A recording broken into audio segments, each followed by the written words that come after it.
साथियों, मैं doctor Manoj Ahuja news channel में आपका हार्दिक अभिनंदन करता हूं। आहूजा न्यूज़ चैनल आज आपके लिए विशेष खबरें लेकर के उपस्थित हुआ है। मैं आपको बता दूं, हमारे आहूजा न्यूज़ चैनल पे हमारे 3 विशेष उद्देश्य हैं। जिसका पहला उद्देश्य हमारा आपको लीगल अपडेट की जानकारी देना, दूसरा उद्देश्य हमारा मसूदा विधानसभा से जुड़े हुए महत्वपूर्ण खबरों की जानकारी देना और तीसरा हमारा उद्देश्य हमारे मित्र शुभचिंतक और उनके परिवार से जुड़े हुए अपडेट्स की जानकारी देना। तो आइए आज हम आपको विशेष अपडेट देते हैं और ये अपडेट देखने से पहले यदि अगर आपने हमारे नेशनल इंश्योरेंस कंपनी लिमिटेड के प्रधान कार्यालय कोलकाता में पदस्थापित मुख्य प्रबंधक जैना के सपरिवार अजमेर पधारने पर आज कंपनी के अजमेर के वरिष्ठ मंडलीय प्रबंधक महेश रूपचंदानी के नेतृत्व में राजेंद्र शर्मा, अभिषेक सांवरिया, नेहा चौहान, गाथा झमवर, पुष्पा टैवानी द्वारा राजस्थानी परंपरा के अनुसार स्वागतम अभिनंदन किया गया। मंडलीय प्रबंधक रूपचंदानी ने बताया कि मूल रूप से ओडिशा के रहने वाले रमाकांत जैना आज अपनी धर्मपत्नी प्रतिभा जैना, पुत्री शुभलग्ना जैना, पुत्री दिव्यालग्न जैना के साथ पहली बार राजस्थान के अजमेर भ्रमण पर पधारे, जिस पर विभागीय कर्मचारियों की उपस्थिति में जैना का माल्यार्पण करते हुए राजस्थानी पगड़ी पहनाकर तथा पत्नी व पुत्रियों को बुके भेंट करते हुए शॉल उड़ाकर अभिनंदन किया गया। तत्पश्चात जैना परिवार को ख्वाजा मोइनुद्दीन चिश्ती की दरगाह में खादिम वहीद भाई के नेतृत्व में जियारत करवाई गई। विश्व प्रसिद्ध ब्रह्मा जी के मंदिर पुष्कर के दर्शन करवाते हुए विशेष पूजा अर्चना करवाई गई। शहर की प्रसिद्ध 5 स्टार होटल मानसिंह पैलेस में उनको स्वादिष्ट भोजन के साथ साथ संगीत का आनंद दिलवाया गया। जैना को मिले इस प्रकार के आतिथ्य से वो तथा उनके पारिवारिक सदस्य काफी अभिभूत हो गए, जिन्होंने राजस्थानी आतिथ्य सत्कार की प्रशंसा करते हुए कहा कि आज जीवन में पहली बार उन्होंने राजस्थान के अजमेर जिले का भ्रमण किया है, जो एक यादगार पल के रूप में उनकी स्मृतियों में सचता रहेगा। वहीं रूपचंदानी सहित स्टाफ के सदस्यों ने भोजन के दौरान पुराने फिल्मी नगमों का आनंद प्राप्त करते हुए होटल मानसिंह के प्रबंधन की तारीफ की। शहर के पिपलिया बाजार स्थित धर्मसभा को संबोधित करते हुए उपप्रवर्तिनी श्री राजमती जी मारासा ने फरमाया कि प्रत्येक व्यक्ति में कुछ न कुछ कमी और कुछ न कुछ अति होती है। अगर उनकी कमियों को उछाला जाए तो दंगा छिड़ जाता है। सबकी ऊंची नीची बातों को, व्यवहारों को संभाव के साथ सह लिया जाए तो घर परिवार के मध्य शांति बनी रह सकती है। आज सर्वत्र विषमता का प्रमुख कारण असहिष्णुता है। जिनमें सहिष्णुता होती है वे सब कुछ सह लेते हैं मगर कहते बहुत कम है। जो सहते कम है वे कहते ज्यादा है। जहां ज्यादा बोला जाता है वहां झगड़े भी अधिक हुआ करते हैं, टूटन पैदा होने लग जाती है। अतः संगठित रहने के लिए सहनशीलता आवश्यक है। जिस व्यक्ति में सहनशीलता, मिलनसारता, आपसी समझ और व्यक्तिगत स्वार्थ त्याग के भाव रहते हैं, वही व्यक्ति तालमेल बैठाने में सक्षम होते हैं। डॉक्टर साध्वी राज रश्मि जी ने कहा, निश्चय और व्यवहार हमारे जीवन में उतने ही महत्वपूर्ण है जितने शरीर में उच्छ्वास और निश्वास। निश्चय हमारा अंतिम सत्य है और व्यवहार उस सत्य तक पहुंचने की सीढ़ियां हैं। मंजिल को पाना है तो सीढ़ियों पर चलना ही पड़ेगा। अगर हम यह सोचे कि हमें मंजिल की जरूरत है, सीढ़ियों की नहीं, तो यह हमारा बहुत बड़ा भ्रम है। ऐसा मानना, जानना और समझना हमारी अज्ञानता है। डॉक्टर साध्वी राजरिधि जी ने कहा, किसी की बड़ाई करना उसे मुखवास खिलाना है। जैसे भोजन कितना भी अरुचिकर हो, किंतु अंत में यदि पान, सौंफ, इलायची आदि मुखवास खिला दिए जाए तो मुख के साथ साथ मन भी अच्छा हो जाता है, क्योंकि भोजन आदि का स्वाद मुख के साथ मन भी लेता है। इसी प्रकार प्रशंसा का स्वाद मिलते ही मन तरोताजा, उत्साह से भरपूर तथा कार्य के प्रति अपनत्वशील बन जाता है। हमेशा दूसरों की प्रशंसा करने का प्रयास करें तो स्वयं का जीवन प्रशंसनीय हो जाएगा। वीर संघाध्यक्ष प्रकाश चंद मेहता ने बताया कि पूज्य महासती जी मारासा के पावन सान्निध्य एवं श्री जैन वीर संघ के तत्वावधान में आगामी 2 नवंबर से 4 नवंबर तक दीपावली पर्व एवं भगवान महावीर निर्वाणोत्सव पर परम पूज्य उपप्रवर्तिनी महासती श्री राजमती जी मारासा के मौन सहित अखंड तेले तप की साधना प्रारंभ होगी। वही सैकड़ों की संख्या में श्रावक श्राविकाएं भी तेले तप की आराधना करेंगे।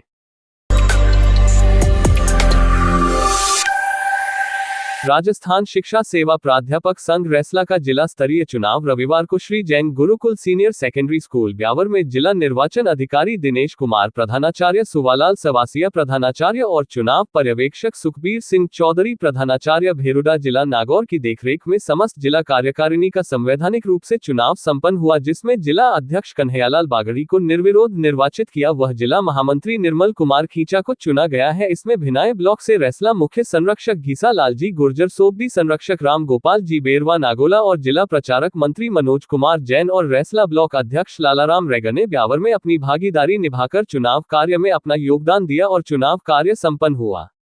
लालाराम रेगर ने बताया है कि भिनाय ब्लॉक कार्यकारिणी जिला कार्यकारिणी के साथ मिलकर कंधे से कंधे मिलाकर कार्य करेंगे।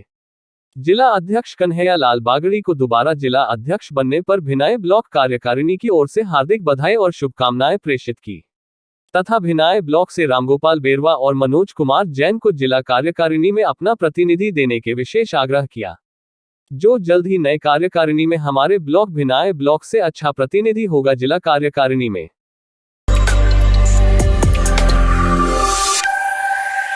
प्रशासन गांव के संग अभियान के तहत आज सोमवार को ग्राम पंचायत चपानेरी में शिविर का आयोजन किया गया, जिसमें शिविर प्रभारी व उपखंड अधिकारी संजू मीना ने बताया कि शिविर में राजस्व विभाग द्वारा 115 नामांतरण, 20 नाम शुद्धिकरण के प्रकरणों का निस्तारण किया तथा पंचायत राज विभाग द्वारा 102 पट्टे बनाए गए, 10 नए जॉब कार्ड बनाए गए व रोडवेज विभाग ने 33 जनों के नए पास बनाए। वहीं कृषि विभाग द्वारा 9 कृषि संयंत्र, जलहौज, पाइपलाइन से किसानों को लाभान्वित किया गया, तो वही ऊर्जा विभाग ने मौके पर 7 विद्युत कनेक्शन देकर घरों को रोशन किया। शिविर में बलवंत सिंह पिता दौलत सिंह निवासी चपानेरी ने शिविर प्रभारी के समक्ष उपस्थित होकर कहा कि मुझे दोनों आंखों से नहीं दिखता है, अतः मेरे लायक आपके सिर में कोई योजना हो तो मुझे लाभान्वित करावे। इस दौरान शिविर प्रभारी ने सामाजिक न्याय एवं अधिकारिता विभाग के प्रतिनिधि राजकुमार शर्मा को विभाग की योजनाओं से लाभान्वित करने के लिए निर्देशित किया, जहां उच्च अधिकारियों से वार्ता कर निष्पक्ष को इलेक्ट्रॉनिक छड़ी दिलाने का प्रस्ताव दिया। दौलत सिंह की पुत्री के विवाह में कन्यादान योजना में 3000 की आर्थिक सहायता भी दी जाएगी। शिविर में बोना ग्रसित दंपत्ति को भी लाभ मिला। शिविर में मसूदा विधायक राकेश पारीक ने भी शिरकत की। इस दौरान उन्होंने शिविर को संबोधित करते हुए कहा कि सभी विभाग आमजन के प्रत्येक काम तत्परता व संवेदनशीलता के साथ करें। शिविर में सहायक शिविर प्रभारी तुलसीराम मंगल, तहसीलदार भीमराज परिहार, ब्लॉक सीएमएचओ राकेश कुमावत एवं विद्युत विभाग एएन राकेश शर्मा, सरपंच बच्छराज जाट, उप सरपंच प्रेम कंवर, ब्लॉक कांग्रेस कमेटी के अध्यक्ष विजय धाबाई व भू निरीक्षक जयदेव मिश्रा, पटवारी रतनलाल, सहायक विकास अधिकारी कालूराम चौधरी, ग्राम विकास अधिकारी कैलाश सिंह सहित 20 विभागों के अधिकारी व कर्मचारी गण मौजूद थे। मसूदा विधानसभा क्षेत्र के छोटे से गांव झिंपिया के कवि कोमल उपाध्याय ने कस्बे में आयोजित अंतर्राष्ट्रीय स्तर के कवि सम्मेलन में अपनी बेहतरीन प्रस्तुतियां देकर दर्शकों को मंत्रमुग्ध कर दिया। पहली बार कस्बेवासियों को जानकारी हुई कि पत्रकार व कुरियर सर्विसेज देने वाले और साधारण से दिखने वाले व्यक्ति में इतनी असाधारण खूबियां भरी हुई है। सहजता, सरलता और आत्मविश्वास के साथ जब उपाध्याय ने काव्य पाठ किया तो दर्शक उन शब्दों को सुनते ही रह गए और वंस मोर के नारे लगाने लगे। मंच संचालक हास्य कवि बुद्धिप्रकाश दाधीच ने जब उपाध्याय का परिचय दिया तब श्रोताओं व क्षेत्रवासियों को पता लगा कि कस्बे में आयोजित होने वाले अंतर्राष्ट्रीय स्तर के इस कवि सम्मेलन में कवियों का चयन उन्हीं के द्वारा किया गया तथा इन अंतर्राष्ट्रीय स्तर के कवियों ने ग्रामीण क्षेत्र के हिसाब से मेला कमेटी के बजट के अनुरूप ही चार्ज लिया, जिसका श्रेय भी कोमल उपाध्याय को ही जाता है। कस्बे में यह पहला मौका था जब इतनी बड़ी तादाद में श्रोतागण मौजूद रहे तथा श्रोता भोर होने तक काव्यपाठ का आनंद लेते हुए दिखाई दिए, जो निश्चित तौर पर कस्बे के इतिहास में एक नया अध्याय लिख चुका है। कवि जगत में हे उभरता सितारा। देश के जाने माने कवियों ने कोमल उपाध्याय की सराहना करते हुए कहा कि यह प्रतिभा एक कस्बे से निकलकर बहुत जल्द ही पूरे देश में जानी चाहिए, क्योंकि वरिष्ठ कवियों के सामने कोमल उपाध्याय ने जो प्रस्तुति दी उसके न केवल श्रोता ही कायल नहीं हुए बल्कि आए हुए अतिथि कवियों ने प्रशंसा की। कोमल की कविता ने जिन बारीकियों से लोगों के दिल को छुआ है, यही एक प्रतिभाशाली कवि की पहचान है। हर नियति की गति राम है, अक्षय अटल अनुपम शक्ति, भव बंधन से मुक्ति राम है, भव बंधन से मुक्ति राम है। सरल सहज अविराम, निश्चल मन निष्काम, तभी तो न्यारे हैं मनमोहक अभिराम। अपने अपने राम सभी को प्यारे हैं। जय जय धनुर्धर राम, छवि है नयन अभिराम, राज दुलारे हैं मनमोहक अभिराम। अपने अपने राम सभी को प्यारे हैं।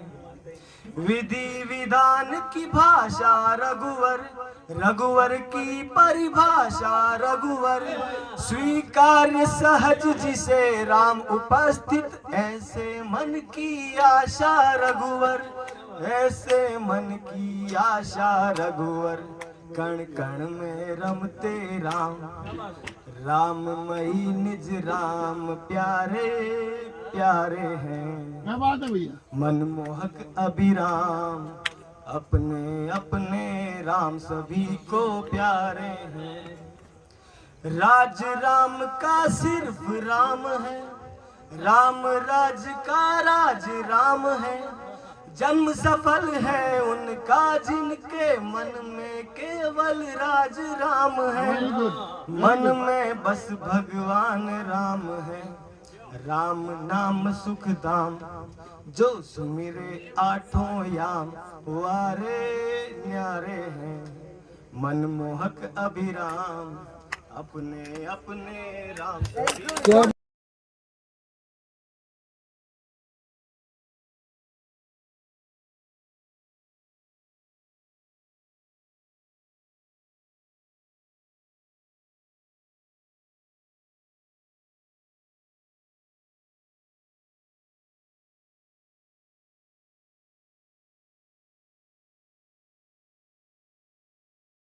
जनों का मान रखूं मैं, नारी का सम्मान लिखूं, माता पिता की सेवा में तीनों लोगों का ज्ञान लिखूं। मन जीवन है उपहार लिखूं मैं, प्राणी मात्र से प्यार लिखूं। लिख दूं कर्तव्यों में निष्ठा, सेवा में सुकून अपार लिखूं। बेहद हो हद बस लिखने की, ना कोई सरहद लिख डालूं। महज सहज जीवन जीना, जिंदा दिल होना लिख डालूं। नवगीत लिखूं जीवन का, प्रतिगीत बने जन जन का। मन उपवन में कई भाव खिले, शब्दों की सुरभि से मचले। वीणा पानी के चरणों में बैठ दूर कहीं गगन तले।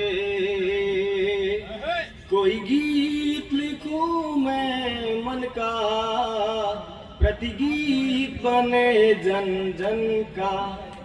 ऋषि मुनि आचार्य यति वेदी आहुति श्लोक स्तुति, जब तक पूजा की जब जवान होने लगी, पीड़ा में वृद्धिमान होने लगी। एक अनूठा उपाय सोचा, कुंवारा कोमल इस नतीजे पर पहुंचा कि यार धरती पर मामला सेट नहीं हो रहा है, कुछ डिफरेंट करके दिखाओ, अंतरिक्ष की कोई एलियन ब्याह कर लाओ। विचार जानकर पिताजी बोले तेरा दिमाग खराब है क्या, ए मानुष के साथ ब्याह करके अपनी नस्ल बिगाड़ेगा क्या। मैंने कहा पिताजी धुन बैठ गई सो बैठ गई। बोले रे बेवकूफ, वो धुन ही क्या जो बैठ गई।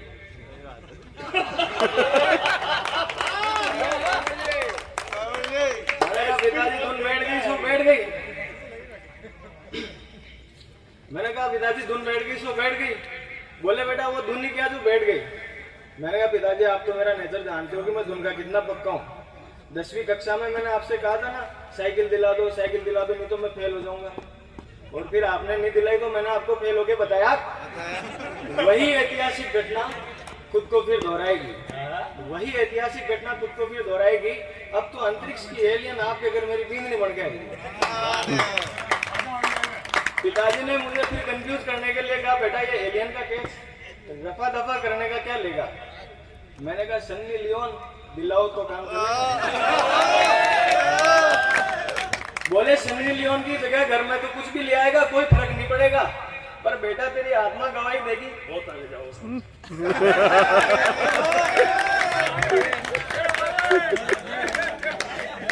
जयमल जी बस आप कह के बहुत आगे जाओगे। ये बुद्धि भैया ने बहुत पहले कहा था बेटा बहुत आगे जाएगा, जहाँ भी जाएगा लोग कहेंगे चल चल आगे चल। बहुत अच्छे क्या बोल रहे सर सन्नी लियोन दिलाओगे तो काम चलेगा। बोले बेटा घर में सन्नी लियोन की जगह कुछ भी ले आएगा कोई फर्क नहीं पड़ेगा, पर बेटा तेरी आत्मा गवाही देगी क्या जब घर में बहू की जगह सास ससुर को घूंघट निकालना पड़ेगा। मैंने कहा पड़ेगा तो पड़ेगा, मैंने तो पहले ही कहा था मुझे कुछ डिफरेंट करना है। बोले ठीक है बेटा धरती का डिफरेंस तो चलता है, पर तुझे धरती से अंतरिक्ष का डिफरेंस कुछ ज्यादा नहीं लगता है। मैंने कहा पिताजी आपको मेरे कुंवारेपन से मेरे शादीशुदा होने का डिफरेंस कितना लगता है। आपने कभी पूछा है क्या बेटा तू जवान होने के बाद कैसा है। तेरी कुछ पर्सनल पीड़ाएं वीड़ाएं हैं क्या? आपको तो ये भी पता नहीं है कि मैं जवान हो गया हूँ, विकासशील हिंदुस्तान हो गया हूँ। बोले हिंदुस्तान हो जाता तो और बात थी, तू तो बिगड़ कर पाकिस्तान हो गया है। और बेटा मुझे क्या पता था कि तू इतना जवान हो गया है। मैंने कहा पिताजी जब आपने मान ही लिया कि मैं थोड़ा बहुत जवान हो गया हूँ, बिगड़ कर पाकिस्तान हो गया हूँ, तो एक आध सर्जिकल स्ट्राइक ही करवा दो, सगाई करवा दो, लड़की दिखवा दो, मेरे कुंवारेपन के 5-50 आतंकवादी मार गिरा दो। सुनते ही पिताजी ने गाल पे लगाई एक तड़ाक, अपना पूरा पाक ऑक्यूपाइड कश्मीर साफ। हालांकि ये सब मजाक की बातें हैं, कभी कभी पिताजी ऐसे भी समझाते हैं और हम सब समझ जाते हैं तो पिताजी ऐसे समझाते हैं। क्या बात। देश में कोयले के संकट के चलते हुए आमजन को विद्युत की आपूर्ति नहीं हो पा रही है, जिसका सबसे ज्यादा खामियाजा ग्रामीण जनता को भुगतना पड़ रहा है। लोगों को अंधेरों में रहना पड़ रहा है। लेकिन बांदनवाड़ा की महिला सरपंच कितनी दरियादिल है जो उजालों में भी लाइटें चालू रखती है। तारांकन इनको इस बात से कोई फर्क नहीं पड़ता है कि रोड लाइटों का बिल कितना आएगा, कितना जमा होगा। ताज्जुब की बात तो ये भी है कि पंचायत की ये रोड लाइटें रात को बंद रहती है। ग्रामीणों द्वारा शिकायत करने के बाद इनकी नींद खुलती है। सरकार द्वारा पंचायती राज संस्थाओं का चुनाव इसलिए करवाया जाता है ताकि स्थानीय स्तर पर आमजन को राहत मिल सके, पंचायत के पैसों का सदुपयोग आमजन के हित में हो सके। लेकिन यहाँ तो बिल्कुल उल्टा है। यहाँ राहत मिलने वाले काम होते नहीं है। जनता के धन का दुरुपयोग कैसे हो, ऐसे कामों को यहाँ पर प्राथमिकता से किया जाता है। ये वीडियो और फोटो इसका उदाहरण है। तारांकन।